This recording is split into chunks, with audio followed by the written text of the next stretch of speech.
All right, here we go. Episode 5 of the Morning Drive. My name's Thomas Curtis. Thank you so much for bringing me on your morning drive. The Red Sox finally lose a game. As the title says, it had to happen at some point. 15 straight after they won the first leg of a doubleheader. Of course they did because Jake Bennett was pitching. And then the second one, that offense goes cold against Kyle Bradish, a really good pitcher. So they lose that game.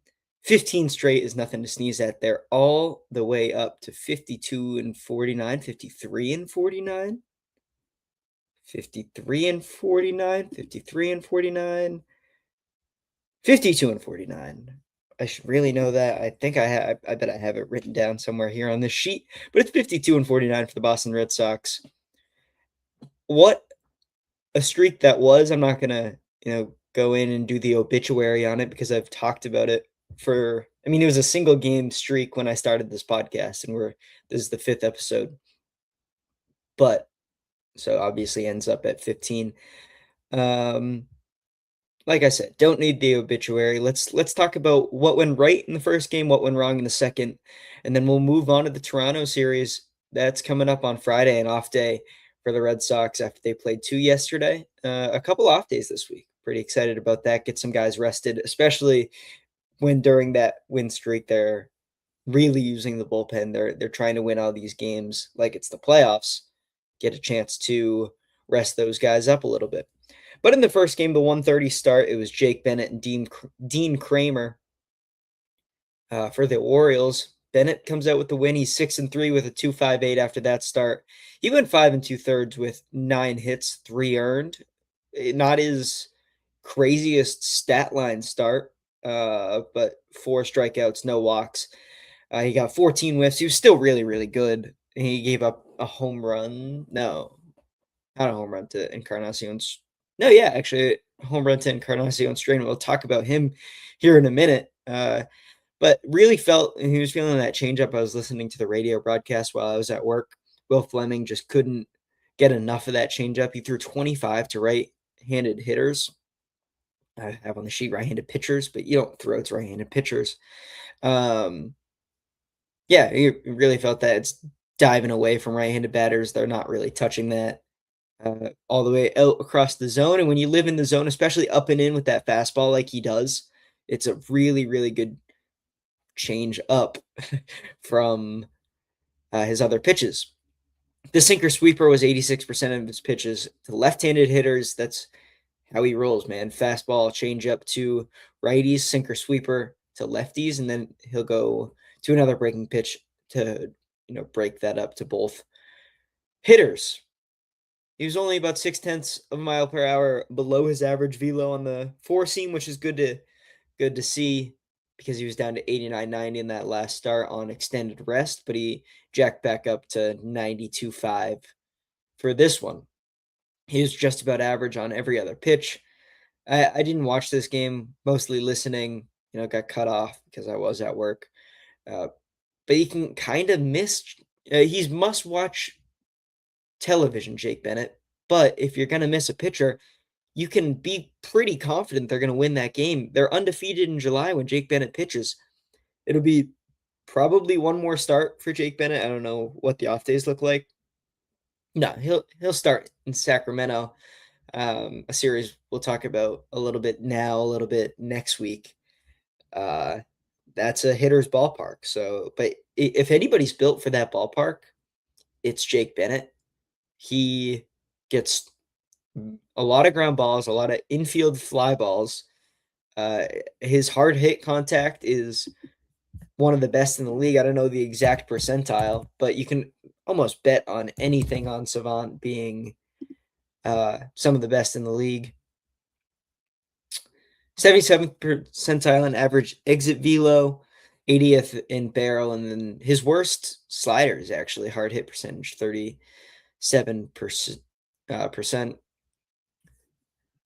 Yeah, I'm not really worried about him in Sacramento like I would be, say, a Gage Jump, who I have on my fantasy team and is completely unstartable in that ballpark. But he's really not worrisome if he throws in Sacramento next week. For the offense, who else but Durbin, 2 for 4 with 2 RBI, and also Jarren Duran, 1 for 3 with a triple, another sac fly. If I I can't, as much as I hate on Jarren Duran because of a lot of his actions and a lot of the leash he gets from this fan base, I just can't help but think of the lineup with even on 220 Jarren Duran. That's 30 points above what his batting average is now. If Jarren Duran is still a below average hitter, but not striking out every single time you need a hit from him, this team would be 5 wins better. That triple in the first inning of this game when they had a 4-run first inning added 13% of win probability. Cedar Rafaela with another shot over the monster. That's his 9th home run of the season. Win carried that one out, but it's a good insurance run for the win. I think you could go into this game with a win. Seeing Kramer and Jake Bennett on the mound, you could kind of assume this was going to be a win. I kind of did. And I thought Ranger was going tonight. I was really, really sure Ranger was going to go. I thought we had at least one more day and 2 more wins of this win streak. We'll get into that game soon. They were 3 for 7 with runners in scoring position, a hallmark of this streak coming through. They just came through in high leverage situations every single time.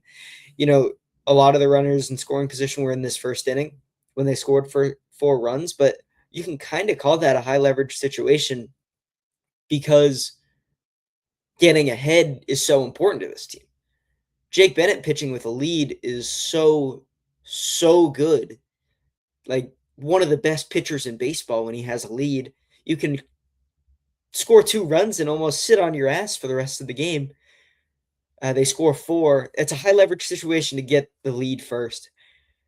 Christian Encarnacion Strand has literally played 4 games this year. I thought he'd been playing for like weeks. They put him in the lineup the game before this Red Sox series. He's hitting 375, 375, 750 is his split. 2 homers, 3/10 of a WAR already. He had 1 season in his career. He's 4 years into his MLB career with a positive WAR that was 0.5. He's 0.2 from his career WAR in 4 games. He was really good. He was scary, oddly. Who got him? Giovanni Moran got him with a strikeout with a couple guys on in that second game. Big K obviously didn't mean much, but when you're thinking of Encarnacion Strand as a big hitter in their lineup, that was certainly not something that I was looking ahead to or previewed. Gunnar Henderson was really good in this series. I don't know what his best series of the year is, but it's got to be up there. His OPS just crawled above 700. Last episode, I was talking about Caleb Durbin's OPS crawling above 700. Now we're talking about Gunnar Henderson, who should be in that Roman Anthony tier if Roman Anthony was playing, but he should be in the James Wood conversations this season, the way his trajectory was looking. He finally gets above 700. I'm sure it was above 700 at one point this season, and he's kind of fluctuated around there, but wow, a weird season for Gunnar Henderson. He was 5 for 12 in this series, 3 doubles, a triple, 2 strikeouts, no RBI, but nobody was getting on ahead of him. Taylor Ward didn't really have the greatest series in batting second. Henderson didn't have a lot of traffic on ahead of him. That was the win. There's not much there, especially when it's your 15th win in a row. What do you highlight? That's different from the other ones. It's really Bennett being awesome, and then the offense scoring a few runs. And this time he gave up 3 runs in the game, so you needed 4 and he got 6 in that one. And I just hit watch on the MLB.com.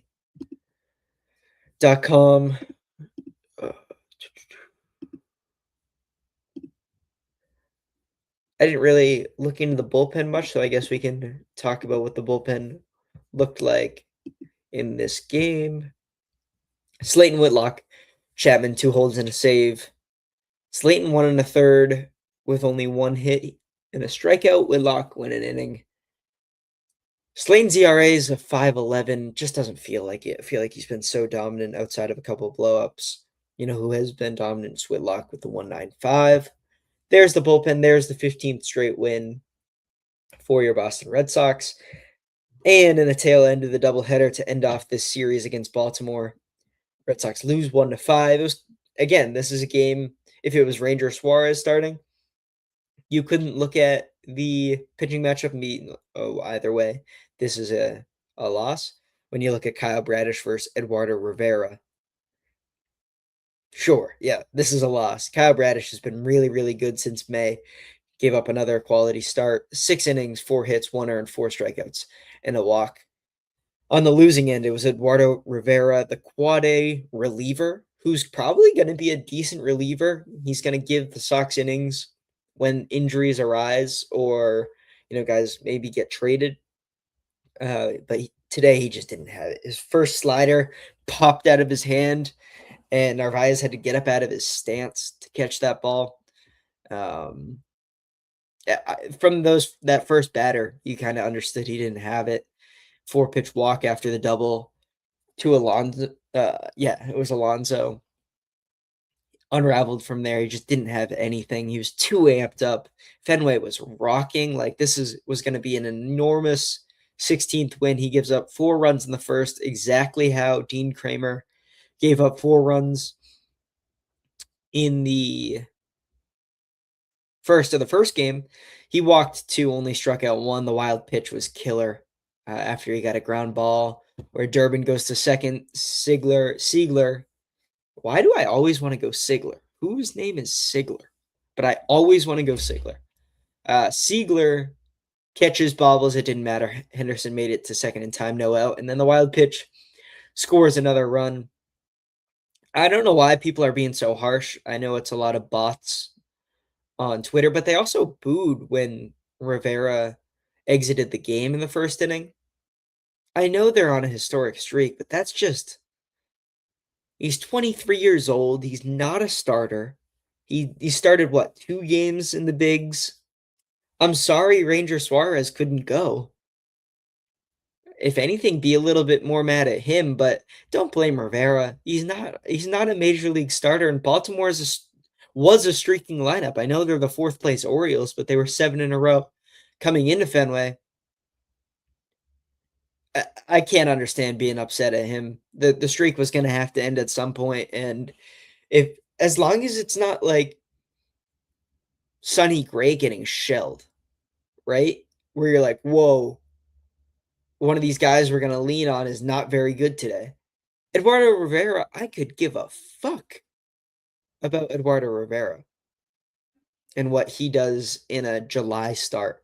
Just because it was the 16th ideally win in a row, don't be mad at him. Be mad at Brian Bayo, who can't pitch in the first inning except today when he comes in down 4.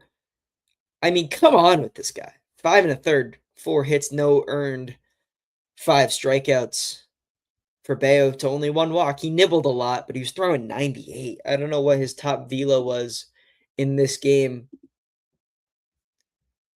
Player breakdowns.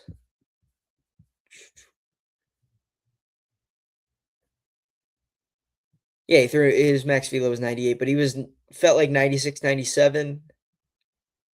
Yeah, 96.5 average velocity on the sinker. The changeup was up to 89, and Middlebrook said it on the call. It's a little concerning. I'd rather him be 86, 87 on the changeup to really change a look. I'd rather him be 95 on the fastball, 86 on the changeup, because then you get 9 miles an hour of change of difference on those 2 pitches really drops out, especially when his changeup's 85 miles an hour. It feels like it just drops out the bottom and it's unhittable.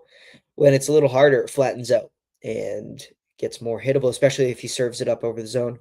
But can't pitch in the first inning. Really held it down. I mean, he gave the offense a chance. It was 4-0 all night. 5 1/3 for him. The bullpen comes in. They give up 1 extra. I don't know. I don't even remember what that was. Offensively, they were 5 for 31 as a team. Contreras had the double, and then Massa with the RBI base hit. After that, you kind of thought, "Oh, could they go? Could they go a little?"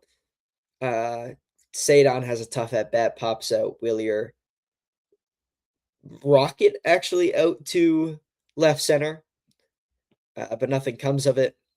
That ball was caught. The next inning, Siegler had a late knock. I'm gonna go on the Siegler thing. I'm done. He was cool. He's a great hype man. Maybe you gotta keep him around as a bench guy for clubhouse vibes, but this guy cannot keep hitting first against any pitcher. It's right-handed pitcher. It was a right-handed pitcher yesterday. He cannot be a leadoff hitter. In his, I don't know.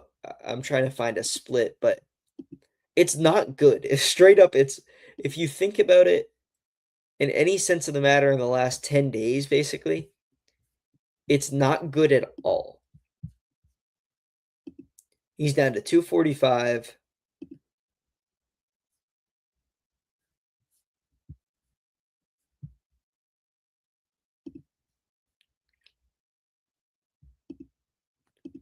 Let's just do July. 167, 246, 259. Not good. Post All-Star, he's hitting 200. Batting first, he's 167, 233, 258. Batting sixth, okay, it's a couple at bats, but yeah, I mean, 66 at bats, he's got a 491 OPS. We can be done. The winning streak's over. Let's be done with the Siegler batting leadoff. Everybody should agree. And if you don't agree, you're not watching the games and you're not watching. You're not even box score watching. You're watching highlights where you see him flexing after the Abreu home run, which is great. I'm not discrediting that. He's a really good clubhouse guy. I would love to keep him around, especially if maybe he turns it on from the 8 hole and the situational hitting gets a little better. He got the hit yesterday. Great. I was really shitting on him. He can't be a leadoff hitter. He's not a leadoff hitter. I don't know if he ever was a leadoff hitter in the minor leagues. It's the same thing with Gasper from a couple months ago. Let's nip this in the bud. In the bud. Siegler's not a leadoff hitter. Monasterio should have had a double, overslid the bag in another inning. Durbin had the only walk of the night. I know Bradish kind of lived in the zone, but you gotta walk. You can't only walk one time. You have to have traffic on the base paths. Bradish, with 16 called strikes, 42 swings, 28% call strike plus whiff. Yeah, he's really good. Bradish is a really good pitcher. He's going to live in the zone. That's fine. Go ahead and walk against like Dylan Cease. You got to draw walks because you're not going to touch it. We're going to get into the Toronto series soon. Narvaez just isn't really good, huh? I know he's a good fielder, so and he handles the staff well, so like sure. He's got a -7 batting run value. Yikes. We're going to talk about catcher targets. Hunter Goodman, is he on the trade block? Shea Langoliers, it kind of seems like he definitely is. The A's don't want to pay him. Ryan Jeffers, the Twins are kind of in the thick of it. I don't think they'll trade him. Tyler Stevenson, I think, is definitely getting traded. I don't know what. He's not going to be that much of an upgrade from Narvaez. If you're going to go get a catcher, go get a catcher. Go get Goodman. Go get Langoliers. Offer something that they can't refuse. I saw Connolly Early, Marcelo Meyer, Kyson Witherspoon. I really like Early, and I would really rather he was pitching for Boston, especially with his friendship with Tolley, and he seems really good for vibes, and I think he's only going to get better if he can get a Shea Langoliers, dude. I think the A's would rather Bennett with the same conversation we had earlier about how he kind of fits their ballpark and their future ballpark. And I wouldn't be ups I mean, I would be. Bennett's been awesome, but if we're gonna sell high on him for Shea Langoliers and Early comes back and he looks like the Early we've come to know, Shea Langoliers is so good. Just thinking about Section 10 talks about it a lot. Him peppering the monster, 30 bombs to left field. It'd be really, really cool. But Narvaez can't be your everyday catcher for a team trying to win in the playoffs as they are right now. The first knock Alonso had, the ground rule double to right field. I'm just into my extra notes now. They were killer all series. That's kind of what the Orioles do, huh? I said it the first game, and they just kept doing it. As for Alonso, I really wish he was our everyday DH. That'd be awesome. Be really great. And finally, I was waiting for Dylan Beavers, because he was kind of hot. I highlighted him coming into the first game. I was waiting for him to kind of go. He did. He had 2 RBI on that single off Rivera, and then he had another hit later in the night. So he finally goes. The Red Sox win the series. That's what they got to do from here on out. You got to play basically 660 ball. Should be the goal, and then you'll end up around 540, and you'll be good to go in this AL. But the goal needs to be win every single series. You can afford to lose a game. You lose the first game, you better win the next two.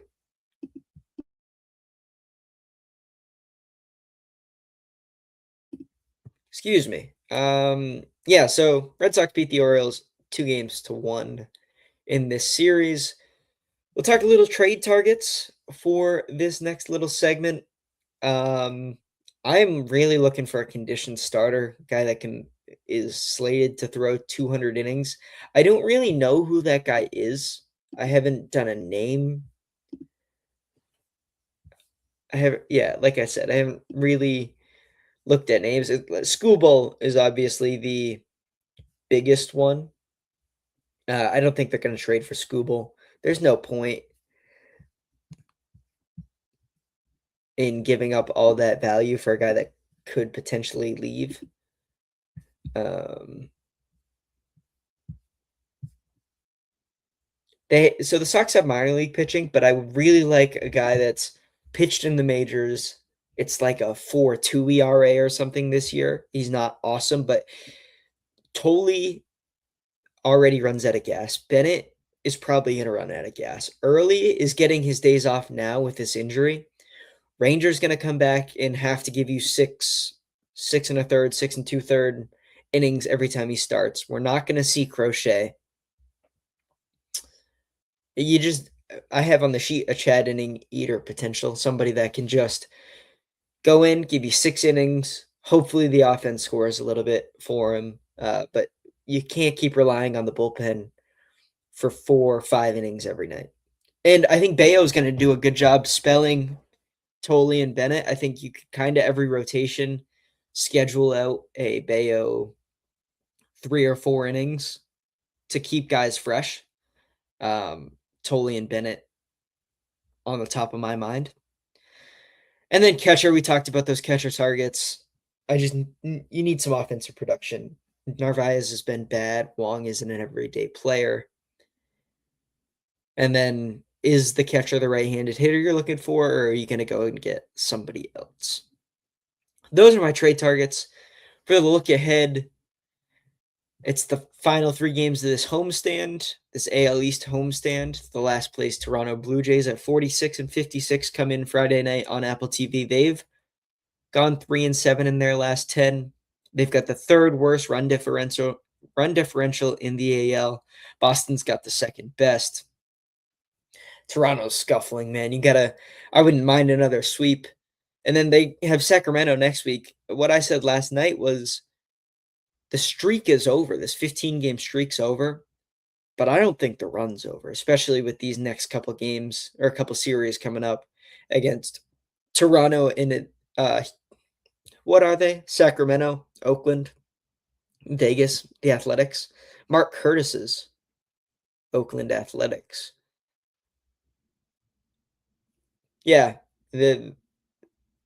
this series or these this series of series should continue to be good if they can keep pitching.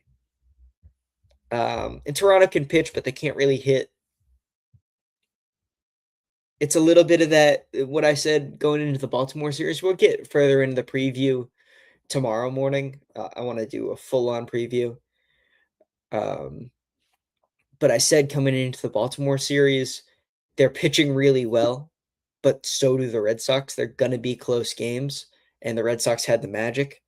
Still, compared to Toronto, the Red Sox have the magic. Your standouts from Wednesday, July 22nd. I hate highlighting a Yankee, but shout out to Max Fried off 2 months of injury with a elbow bruise, a bone bruise. Went 5 innings, 7 Ks in a win against Pittsburgh. Will Warman at that game. Shout out to him. Tommy Edman, 3 for 4, 3 RBI and a home run in a win against Philadelphia. Kind of looked at him on the waiver wire in fantasy after games had started because I've been starting Dalen Lyle. He was in Sacramento and then he was in Colorado. Just kind of hoping for a little bit of magic there, but nothing. Chase Mydrith, friend of the Boston Red Sox, friend of the Portland Sea Dogs, friend of mine? Eh? Eh.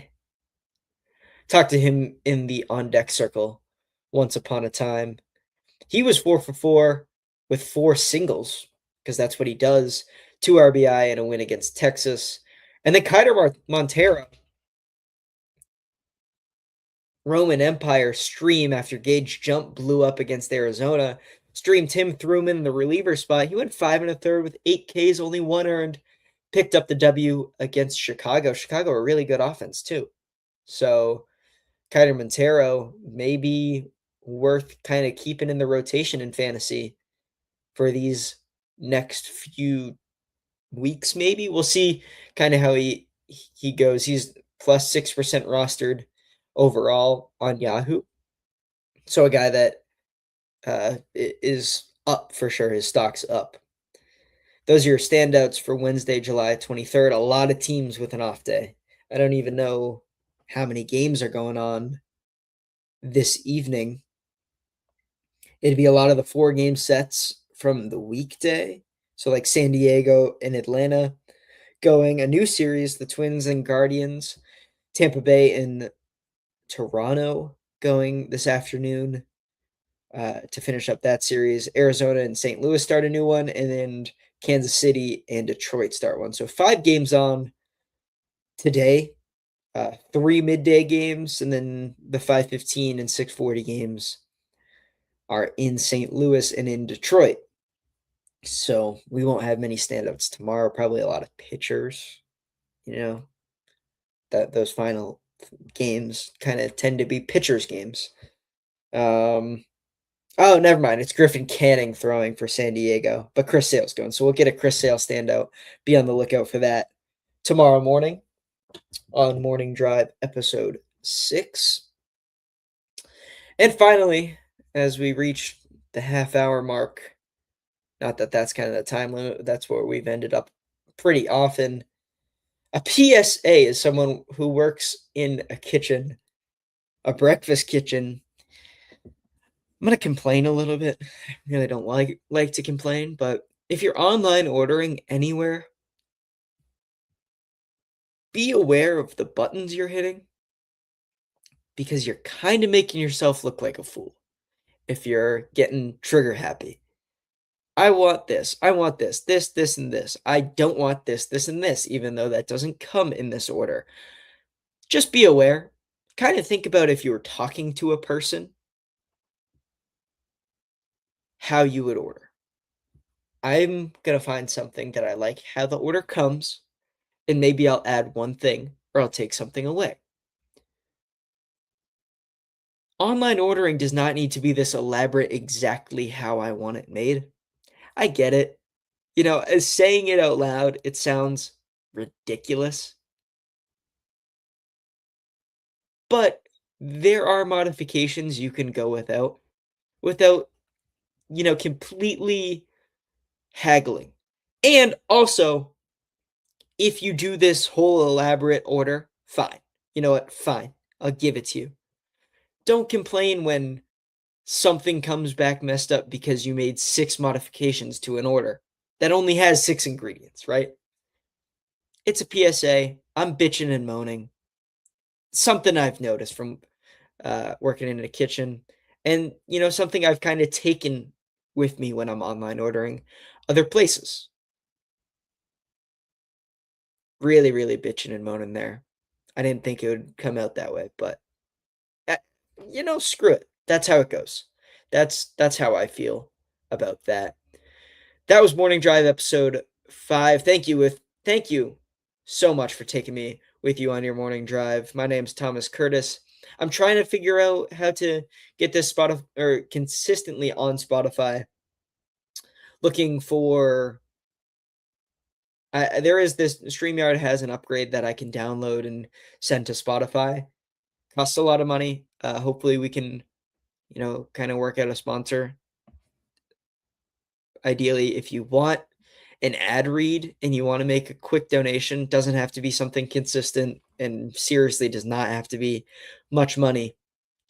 But if you'd like a quick ad read and to help boost the show, it'd be greatly, greatly appreciated. The morning drive, something I do for fun, it's basically therapy to get my thoughts out on the Red Sox. It'll be the Patriots in the fall, the Celtics in the winter. I'm really banking on being consistent on this. So that is what I've got for Morning Drive episode 5. We'll see you tomorrow for a Toronto Blue Jays series preview. We'll talk about we'll go around the league. Maybe a tier list of some sort in the American League. I've got ideas, but if you have any, drop them down below in the comments. I will see you on Friday.